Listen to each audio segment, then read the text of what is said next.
Hey guys, what's up? Okay, this video is just going to be demonstrating the 5-minute price action on the SPY today. I want to show you how these signals work and just for your own information. So this is all stuff you learn by watching Al Brooks's videos and processing the information that he talks about. All right, so let's take a look at it. Obviously you want to get an idea of your levels of yesterday and everything. So like, let's say we had like sort of a double top at the high of the day yesterday. So we'll put in a high of the day marker there, approximately 245.76 to 246-ish. That was sort of our high of day. High of pre-market was 246.52. All right. Now, low of day was approximately down here 232.22. We were nowhere near that on the open, and we were down here for this first pullback. Okay, so these are just some levels you can mark in just to get a general idea of what's going on. Okay, but now look, let's take a look at the 5-minute price action here on the SPY, and we'll accompany that with a 2-minute time frame as well.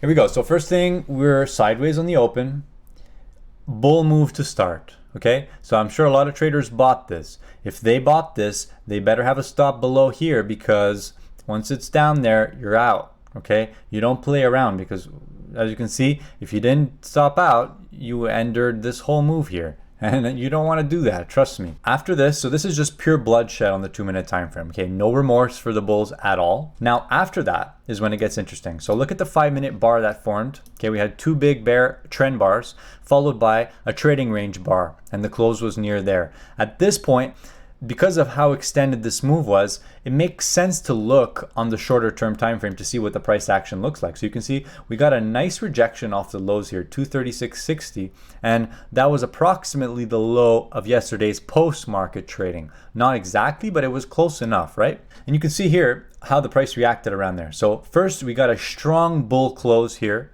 on its high on a 2-minute time frame, and you can see the volume associated with that candle. A lot of volume being absorbed there on that candle. So that alone, being zoomed in, we're not looking at 5-minute bars here, the 5-minute bars are here, that alone is a decent signal for a long. Okay, so at that point, after you see this candle, you want to look for a downtick in the market and try to fill some option contracts on a downtick. That's the general idea.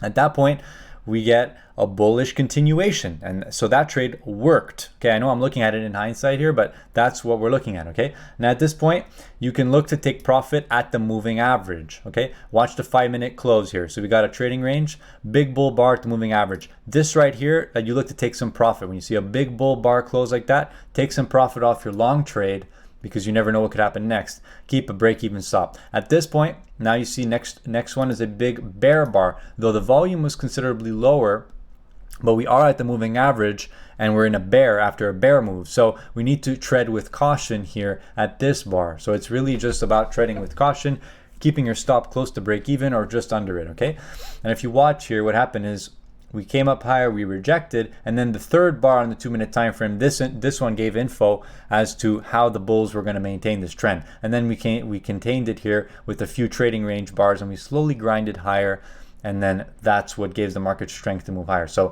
again, another bear bar down at the moving average, followed by a bull bar closing on its high, again at the moving average here on the 2-minute time frame, which is again another signal to get long if you weren't long already. All right, and that could have been good too here. 5-minute chart, you can see here, bull trading range, a bull bar, and then you're just sticking with the trend. Okay, now all of this, there was no reason to go short in any of this. Okay, you could have tried to short off the moving average, but that was the only trade in my opinion. And if you did short off the moving average, there was some money to be made for a scalp, only for a scalp. All right, after that, you can see we made higher highs. Okay, so look at the higher high we made, followed by a bear, right down to the 2-minute exponential.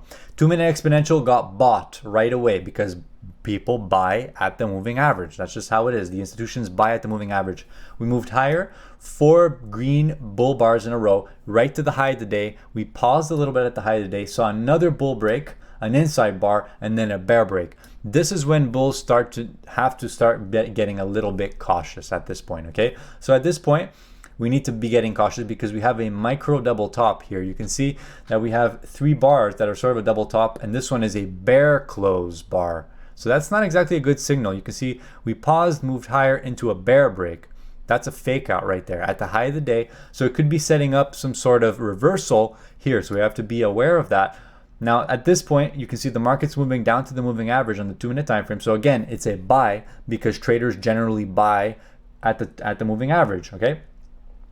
And you can see here we had bull bar buy at the moving average, a bull bar closing with an upper wick, so that's a bit of a signal there, and then a bear bar closing near its low.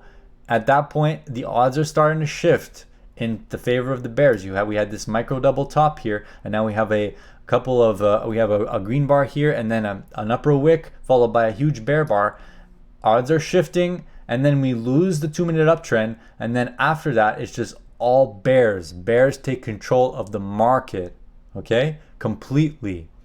So it's things like that we need to be aware of. So there was a trend line to be drawn here, so I'll put in the trend line on the 5-minute chart. So from the low to the high of that candle, you can see that would have been our trend line that we were watching. You could be a little more accurate, give or take, with where you place the bottoms, but that was the general idea you're watching, okay? If you see a micro double top here with a bear entry and then another bear entry, that's a bit of a red flag, a little bit, okay? So it makes sense to just take profits, keep a break-even stop, okay, and get ready to sell if anything happens, and of course, you gotta sell. My mistake was I didn't sell, I held. Why? Well, we're learning every day. That's my excuse. All right, 5-minute chart, bears in full control, bull, trading range. Now at this point, based on how overextended this bear move is, you could try to buy this dip based on 328 or 327.50, okay? That's a decent dip buy, okay? The probability is decently in the favor of the bulls. So look at what happens here. We have multiple trading range bars in a row, but these upper wicks, again, are making the bears slightly more confident. You can see upper wick, bull bar, bull reversal bar, followed by a bear bar. So it just shows the bulls try, the bears reject it. Another upper wick here, an upper wick again, followed by a bear close. So we had 2 bear closes there, followed by the bears coming in full control, all right?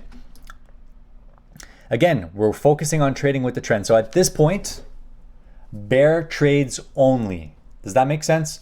Until there's a potential of a reversal. So at this point, from the morning, if you took a bull trade, you got out of the bull trade here because you got a bear break. Once the bear break, you should be short or nothing. Down bear break here, there's a chance of a strong reversal because oftentimes the market does that when you see a huge sell or a huge spike, and then you'll see a reversal immediately, or not immediately, but close after, okay? And that's what we got. We got the reversal close after, which led us all the way back to the high of the day on the SPY. At that point, we saw another reversal where we lost this trend. Now, the trend is in the favor of the bears. So you should be looking for short trades only until bulls gain control again. And this stuff, I guarantee you, is gonna save you a lot of money in the future. It's going to save me money, that's for sure. I've lost money trading because I try to trade counter trend. And the reality of the matter is most counter trend trades fail and they always look better on the chart. Counter trend trades generally always have a better risk to reward and they look better on the chart. It just looks better when a market is going up. It looks better to just short it and it's going to go down. Or when a stock is going down, it makes sense you just want to buy at any moment, right? That's our natural human instinct. But the reality of the matter is you got to trade with the trend because when a market is trending, it usually doesn't stop until we see a clear reversal, okay? So at this point, we didn't get a clear reversal. We just got multiple inside bars closing with higher wicks, which eventually led to a further bear break, breaking the low of the day at that point, which was 236.60, broke the low of the day, down to 236. 236 held the even number. We got a bull bounce there, inside bar, and then followed by more selling. So if we look at what the 2-minute time frame did there, nothing really. You can see after this bear break, we rejected 236, came up right to the moving average with another bear close, and then the selling continued to a lower low. So there was no reason to go long at any point here. Now, you could have gone long here, judging on just how extreme this reversal is. Sorry, I'm not looking at the chart. Judging on how extreme this reversal is right here, because we did see a reversal after a second leg down. Okay, so it was actually 3 legs down if you count it. So 1, 2, and 3. After the third leg down, the odds of a reversal become higher, especially down here. So you can see 5-minute bar and then 5-minute bull bar So the buyers were stepping in down here to push this price back up. And you can see we got a trend change there, which led us to higher prices back to the moving average. So there was a long reversal trade there to take once you saw the price move down, break to a lower low with no follow through, and then we got a trend change. So this was a counter trend trade that worked. Okay. I don't know why it worked, but I guess it could have worked based on this level here. Okay. But again, I'll say it, is that the majority of counter trend trades do not work. Okay. Now, if you, let's say you didn't trade that as a bull, let's say you were waiting as a bear, you were a patient bear waiting, you saw this reversal taking place, now the market's trending, it's making higher lows and higher highs at the moving average. You can see pull back to the moving average, bull, and then bull. Now again, we have sort of a wedge formation here. So let's say you draw a trend line from that low to that low. You can see it, market is trending higher, similar to the beginning of the day, where we have this sort of bull trend wedge that's forming, or this bull trend channel, okay? Now at this point, you're starting to see upper wicks again. The market is starting to fail at these prices, again, around this range too, the prior area where we failed earlier, resistance. And remember, at no point in the day are we in a bull trend right here. We're still in a bear trend. This is just a leg up in a bear trend. That's what we have to think about it as, okay? Because this was our prior high. We had the third leg down, and now we're seeing a reversal after that, leading us back up to here. Now, look at how the price reacted around this area. You can see we came up here, bear, rejected the moving average. That makes sense. Came up again, upper wicks. So we're rejecting the moving averages, but we're seeing higher wicks forming here around 239.50, which is generally around this area at 240. So if it might be safe to say that if SPY can't get above 240, this is still in favor of the trend of the bears. Okay. And you can see here we rejected 240, bear, came up again off the moving average, and then rejected again, bear, bear, bear, and then we just chopped around sideways for a while. So if that was the morning session or the afternoon, most likely that would have rolled over much quicker. But because there wasn't much trading activity, you can see that we just went sideways for a while, tried again, and then after that we went in the direction of the market, of the actual trend of the market, which was down. Okay, the market was in a downtrend. So we broke below that channel here, bear leg down, weak bull reversal, bear leg down, weak bull reversal, bear leg down, stronger bull reversal, third time. Okay, so that makes sense. You see 3 legs down and then a strong reversal the third time. But again, the strong reversal just led into another sell because the bulls never changed the 5-minute trend in favor of the bulls. They never were able to get that momentum going to make a higher high on the 5-minute time frame. So that's what resulted in this bear trend day. Okay, so the moral of this story, the moral of this video is trade with the trend. When the market is trending up, trade in the direction of the trend. You want to look to buy the moving average. You want to look to take profit when it makes a higher high. And in a bear trend, you want to look to sell the moving average after you see a low 1 or a low 2 at the moving average, which means any bear close below a prior bar.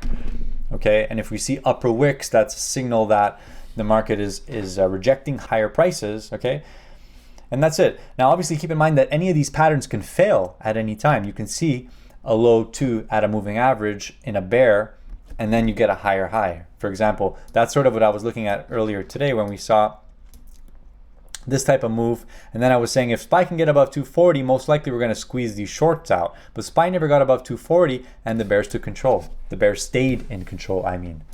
All right, guys, so I wish you a great night. That's just some price action analysis, mainly for my own education. But if you learned something from this video, please give it a thumbs up, and I wish you all the best. Take care.